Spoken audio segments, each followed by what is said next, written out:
ಕಾವೇರಿಯಿಂದ ಮಾಗೋದಾವರಿವರ ಮಿರ್ಪನಾಡದ ಕನ್ನಡದೊಳ್ ಭಾವಿಸಿದ ಜನಪದಂ ವಸುಧಾವಳಯವಲೀನ ವಿಶದ ವಿಷಯ ವಿಶೇಷಂ. ಈ ಕೆಲವು ಸಾಲುಗಳನ್ನು ಕವಿ ಶ್ರೀ ವಿಜಯರು ರಾಷ್ಟ್ರಕೂಟ ಸಾಮ್ರಾಜ್ಯದ ರಾಜ ಅಮೋಘವರ್ಷ ನೃಪತುಂಗರನ್ನು ಪ್ರಶಂಸಿಸಿ ಬರೆದಿರುವ ಕವಿರಾಜಮಾರ್ಗ ಎಂಬ ಪದ್ಯದಿಂದ ಆಯ್ಕೆ ಮಾಡಲಾಗಿರುವ ಈ ಕೆಲವು ವಾಕ್ಯಗಳು ಆಗಿವೆ. ಕನ್ನಡ ನಾಡಿನ ಸಂಪ್ರದಾಯ ವಿಶೇಷವಾಗಿದೆ. ಅದರ ಮೇಲೆ ಕನ್ನಡ ನಾಡಿನ ಇತಿಹಾಸವು ಇನ್ನೂ ವಿಶೇಷವಾಗಿದೆ. ಈ ಕಾರಣದಿಂದಲೇ ಈಗ ನಾವು ಕನ್ನಡ ನಾಡಿನ ಇತಿಹಾಸವನ್ನು ತಿಳಿದುಕೊಳ್ಳೋಣ. ಕರ್ನಾಟಕದಲ್ಲಿ ಮೊಟ್ಟ ಮೊದಲ ಸಾಮ್ರಾಜ್ಯವು ಆಡಳಿತ ಮಾಡಿರುವುದು ಮೌರ್ಯ ಸಾಮ್ರಾಜ್ಯ. ಈ ಸಾಮ್ರಾಜ್ಯವು ಸುಮಾರು 300 ಕ್ರಿಸ್ತಪೂರ್ವದಲ್ಲಿ ಕರ್ನಾಟಕದಲ್ಲಿ ಆಡಳಿತ ನಡೆಸುತ್ತಿದ್ದರು. ಕರ್ನಾಟಕದಲ್ಲಿ ಮೊದಲ ಸಾಮ್ರಾಜ್ಯವು ದಕ್ಷಿಣ ಭಾರತದಿಂದ ಉಗಮಿಸಿದ ಸಾಮ್ರಾಜ್ಯ ಸಾತವಾಹನ ಸಾಮ್ರಾಜ್ಯ.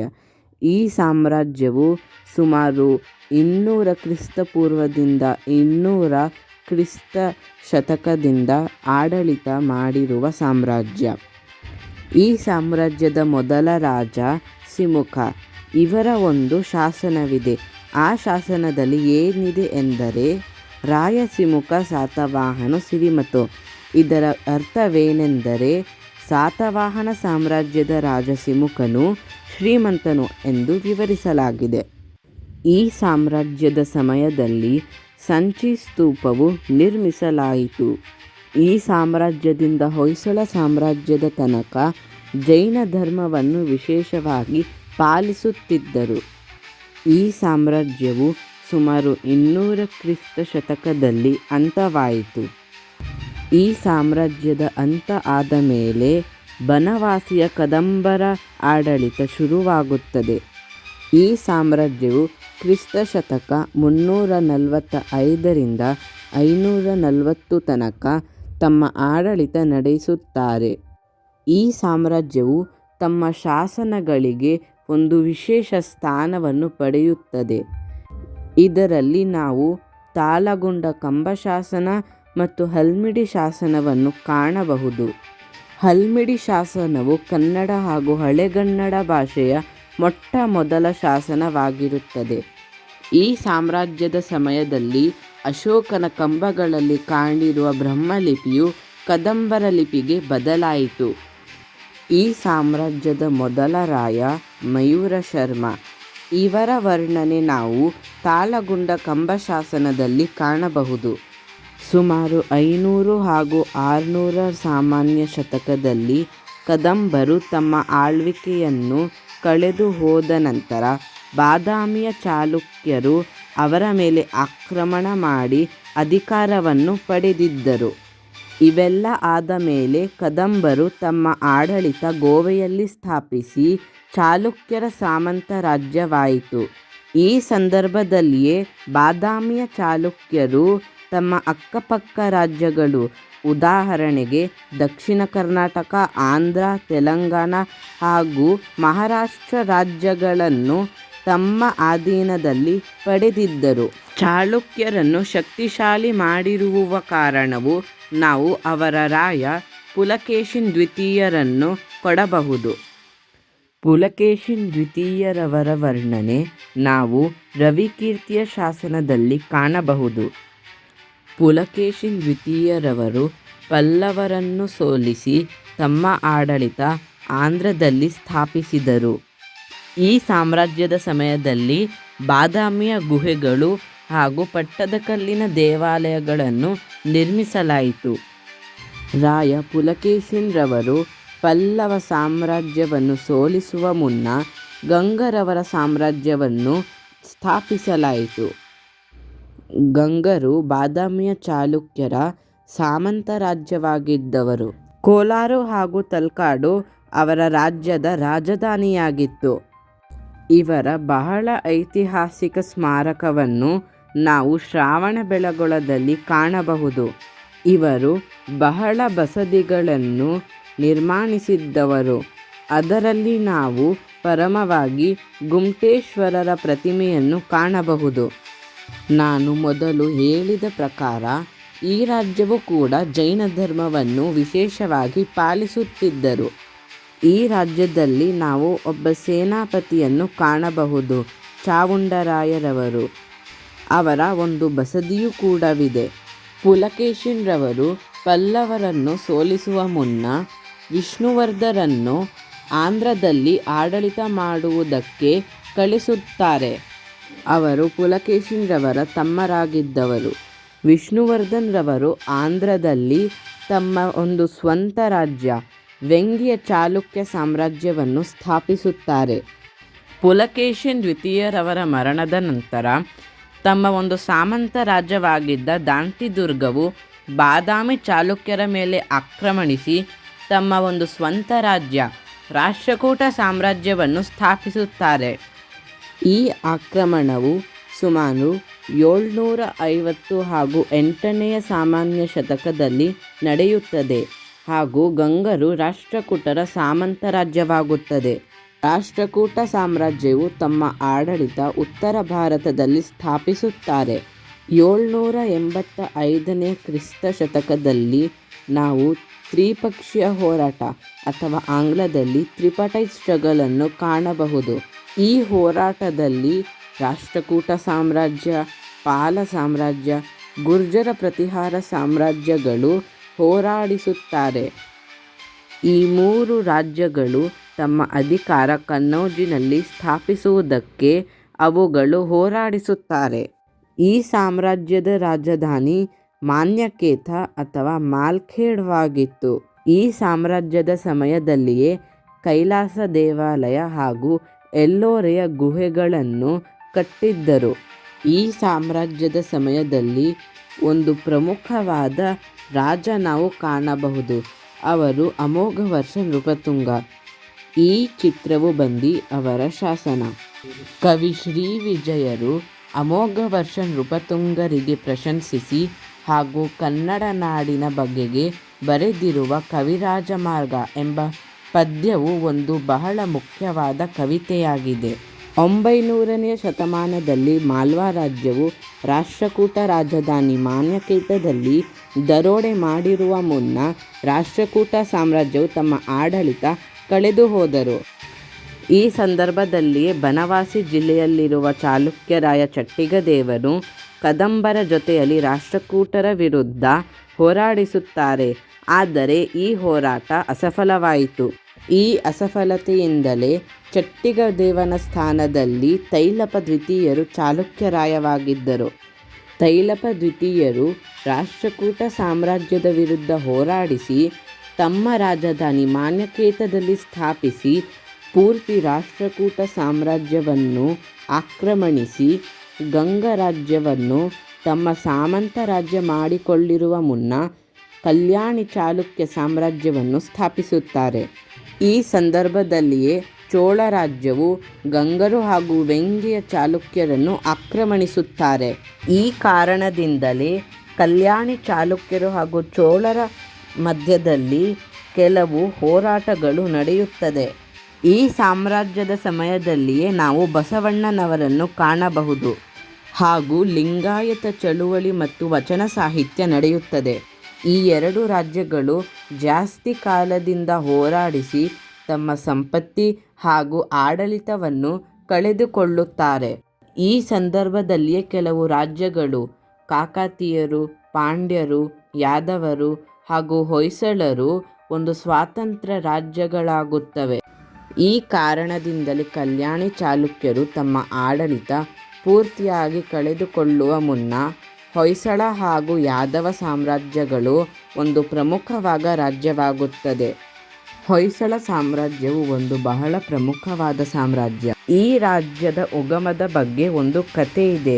ಆ ಕಥೆಯಲ್ಲಿ ಏನಿದೆ ಎಂದರೆ, ಒಬ್ಬ ವ್ಯಕ್ತಿಯಾಗಿದ್ದ ಸಳನು ತಮ್ಮ ಜೈನ ಗುರು ಸುದತ್ತರನ್ನು ಒಂದು ಹುಲಿಯಿಂದ ಕಾಪಾಡಿಸುವ ಸಂದರ್ಭದಲ್ಲಿ ಜೈನ ಗುರು ಅವರಿಗೆ ಹೊಯ್ಸಳ ಎಂದು ಕೂಗಿರುವ ಸಂದರ್ಭದಲ್ಲಿ ಅವರಿಗೆ ನಾಮಕರಣವಾಗುತ್ತದೆ.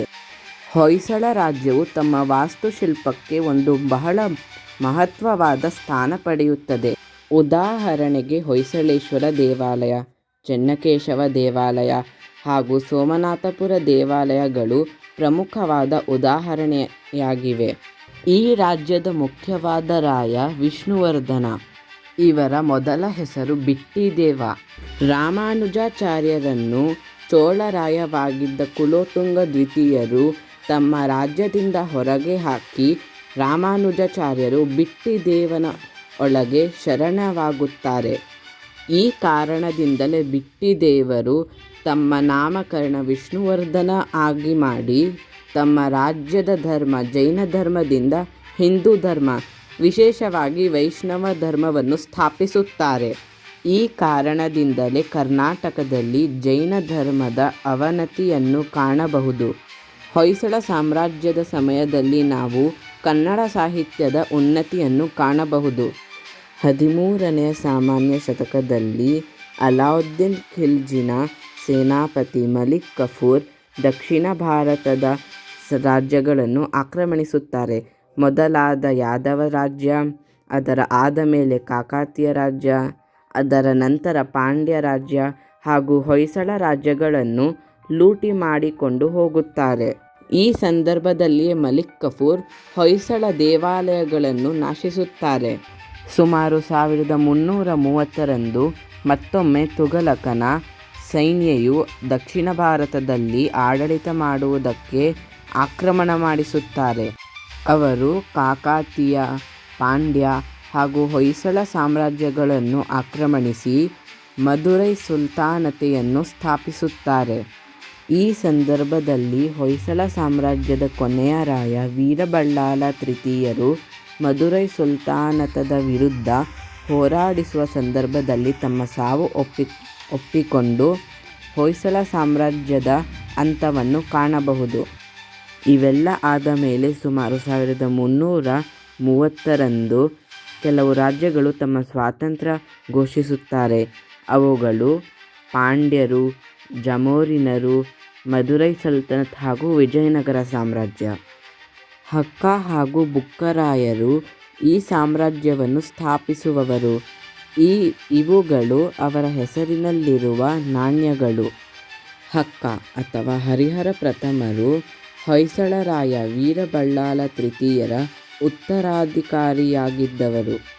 ಹರಿಹರ ಪ್ರಥಮರು ತಮ್ಮ ಗುರುವಾದ ವಿದ್ಯಾರಣ್ಯ ಹಾಗೂ ಬುಕ್ಕರಾಯರ ಸಹಾಯದಿಂದ ವಿಜಯನಗರ ಸಾಮ್ರಾಜ್ಯವನ್ನು ಒಂದು ಸ್ವಾತಂತ್ರ್ಯ ರಾಜ್ಯವಾಗಿ ಸ್ಥಾಪಿಸಿದರು. ಹರಿಹರ ಪ್ರಥಮರ ಉತ್ತರಾಧಿಕಾರಿ ಬುಕ್ಕರಾಯರು ಮದುರೈ ಸುಲ್ತಾನತೆ, ಆರ್ಕಾಟ್ ಹಾಗೂ ರೆಡ್ಡಿಯವರನ್ನು ಆಕ್ರಮಣಿಸಿ ತಮ್ಮ ಅಧಿಕಾರದಲ್ಲಿ ಪಡೆದಿದ್ದರು. ಈ ಸಮಯದಲ್ಲಿ ಬುಕ್ಕರಾಯರು ತಮ್ಮ ರಾಜಧಾನಿ ಆನೆಗೊಂಡಿದಿಂದ ವಿಜಯನಗರದಲ್ಲಿ ಸ್ಥಾಪಿಸಿದರು.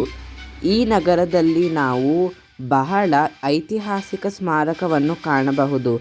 ಉದಾಹರಣೆಗೆ ವಿರೂಪಾಕ್ಷ ದೇವಾಲಯ, ವಿಜಯವಿಠ್ಠಲ ದೇಗುಲ ಹಾಗೂ ಕಲ್ಲಿನ ರಥವನ್ನು ಕಾಣಬಹುದು. ಈ ಸಾಮ್ರಾಜ್ಯದಲ್ಲಿ ನಾವು ಸಂಗಮ, ಸಳುವ, ತುಳುವ, ಅರವೀಡು ವಂಶಗಳನ್ನು ಆಡಳಿತ ಮಾಡುವುದು ಕಾಣಬಹುದು.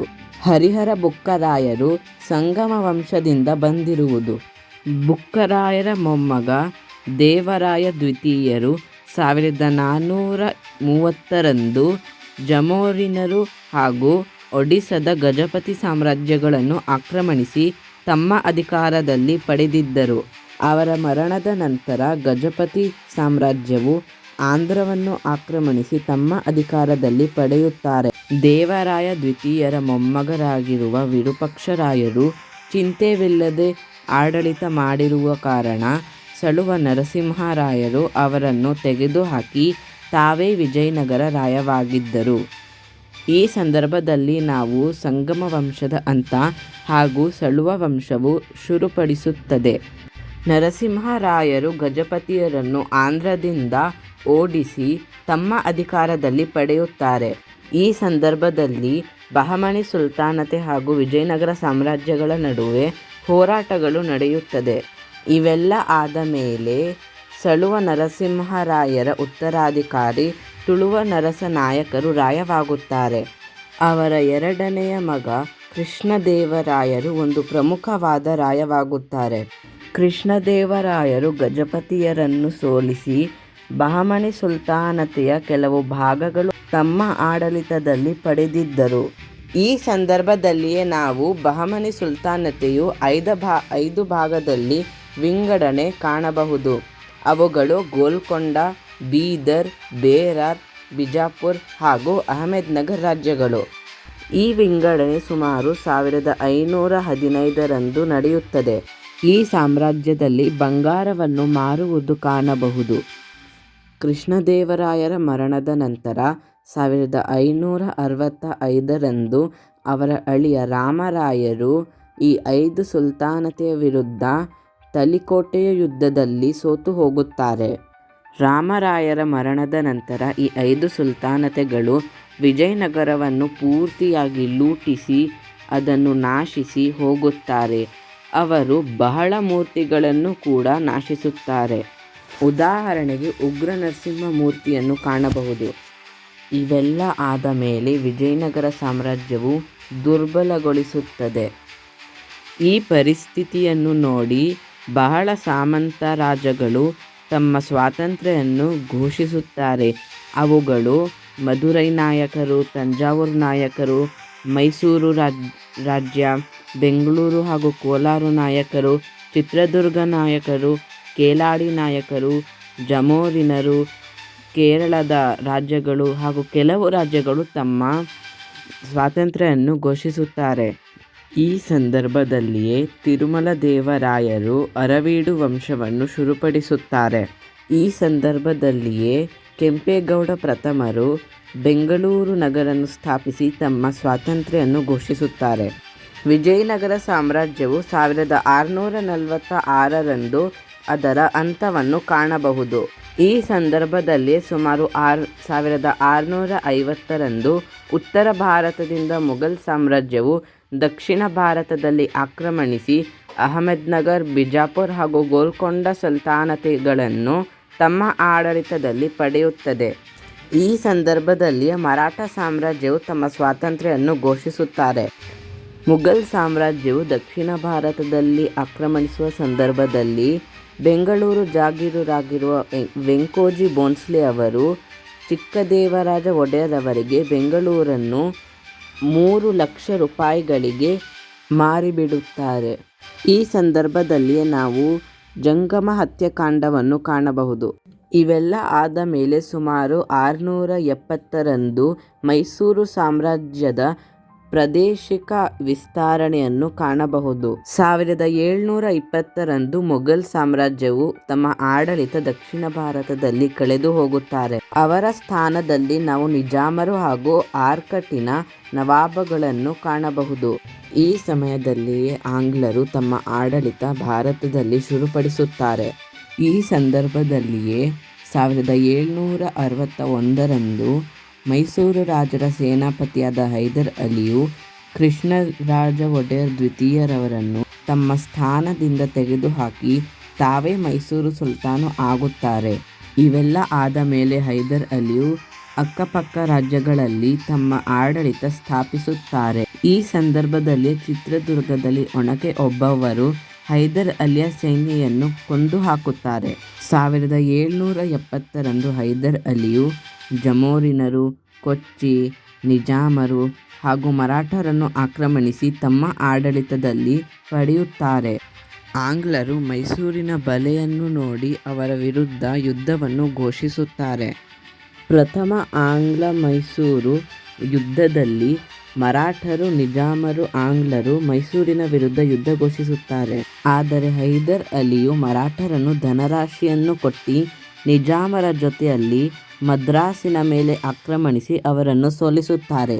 ಇವೆಲ್ಲ ಆದ ಮೇಲೆ 1767ರಂದು ಬ್ರಿಟಿಷರು ಮೈಸೂರಿನ ಮೇಲೆ ಯಾರಾದರೂ ಆಕ್ರಮಣಿಸಿದರೆ ಅವರು ರಕ್ಷಿಸುತ್ತಾರೆ ಎಂದು ಒಪ್ಪಂದವನ್ನು ಸ್ವೀಕರಿಸುತ್ತಾರೆ.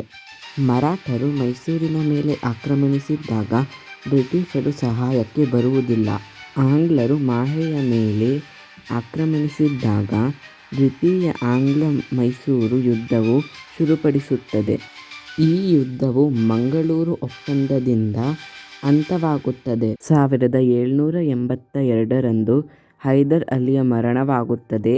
ಹಾಗೂ ಟಿಪ್ಪು ಸುಲ್ತಾನ್ ರವರು ಮೈಸೂರಿನ ಸುಲ್ತಾನವಾಗುತ್ತಾರೆ. ಟಿಪ್ಪು ಸುಲ್ತಾನ್ ತ್ರಾವಣಕೋರಿನ ಮೇಲೆ ಆಕ್ರಮಣಿಸುವ ನಂತರ ಆಂಗ್ಲರು ಮೈಸೂರಿನ ಮೇಲೆ ಯುದ್ಧವನ್ನು ಘೋಷಿಸುತ್ತಾರೆ. ತೃತೀಯ ಆಂಗ್ಲ-ಮೈಸೂರು ಯುದ್ಧದಲ್ಲಿ ಟಿಪ್ಪು ಸುಲ್ತಾನ್ ಸೋತು ಹೋಗುತ್ತಾರೆ. ನಾಲ್ಕನೆಯ ಆಂಗ್ಲ-ಮೈಸೂರು ಯುದ್ಧದಲ್ಲಿ ಟಿಪ್ಪು ಸುಲ್ತಾನ್ ರವರ ಮರಣದ ನಂತರ ಒಡೆಯರ್ ವಂಶವನ್ನು ಮತ್ತೊಮ್ಮೆ ಸ್ಥಾಪಿಸಿ ಆಂಗ್ಲರು ಪೂರ್ತಿ ದಕ್ಷಿಣ ಭಾರತದಲ್ಲಿ ತಮ್ಮ ಆಡಳಿತ ಸ್ಥಾಪಿಸುತ್ತಾರೆ. ಈ ಸಮಯದಲ್ಲಿ ನಾವು ಕಿತ್ತೂರು ರಾಣಿ ಚೆನ್ನಮ್ಮ ಹಾಗೂ ಸಂಗೊಳ್ಳಿ ರಾಯಣ್ಣನಂತಹ ಸ್ವಾತಂತ್ರ್ಯ ಹೋರಾಟಗಾರರನ್ನು ಕಾಣಬಹುದು. 1947ರಂದು ಭಾರತದ ಸ್ವಾತಂತ್ರ್ಯದ ನಂತರ ಮೈಸೂರು ರಾಜ್ಯವನ್ನು ಸ್ಥಾಪಿಸಿ ಕರ್ನಾಟಕ ಏಕೀಕರಣ ನಡೆಯುತ್ತದೆ. ಕರ್ನಾಟಕ ಏಕೀಕರಣದ ಕಾರಣ ನಾವು ಆಲೂರು ವೆಂಕಟರಾವ್ ಅವರನ್ನು ಕೊಡಬಹುದು. ನಮ್ಮ ವಿಡಿಯೋ ಇಲ್ಲಿ ಪೂರ್ಣಗೊಳಿಸುತ್ತದೆ. ಈ ಚಾನೆಲ್ಗೆ ದಯವಿಟ್ಟು ಸಬ್ಸ್ಕ್ರೈಬ್ ಮಾಡಿ. ಧನ್ಯವಾದಗಳು.